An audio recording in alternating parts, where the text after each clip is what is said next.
E o zi de vară, nu e loc de plictiseală. Poți ieși pe afară, poți ieși pe afară. E o zi de vară, nu e loc de plictiseală. Poți ieși pe afară, poți ieși pe afară. A venit anul, timpul ce îmi place, nu îmi dă pace, repet, îmi place căldura, dar oare cât va dura? Oh, și le dau din nou din ghetto cu flow de la nou studio. E sezonul așteptat de toată lumea, să nu ardă ar fi culmea. Yeah, dar la soare mă refer, trebuie să-i reziști, el nu e de fer. Cu băieții și cu Ștefan, pune bani pe bani, pune bani pe bani. Oh, să fie bangos, o facem frumos.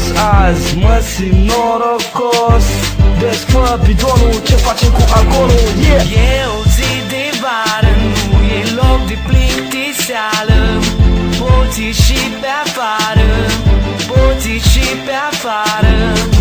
E o zi de vară, nu e loc de plictiseală. Poți ieși pe afară, poți ieși pe afară.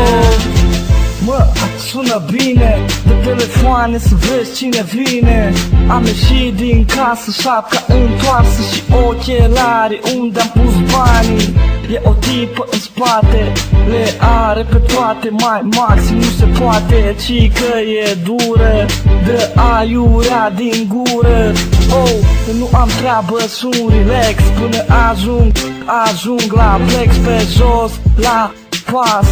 Mă uit la ceas, e 4, mini-face Ștefan dă impactul.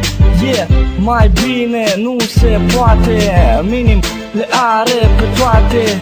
E o zi de vară, frate. E o zi de vară, nu e loc de plictiseală.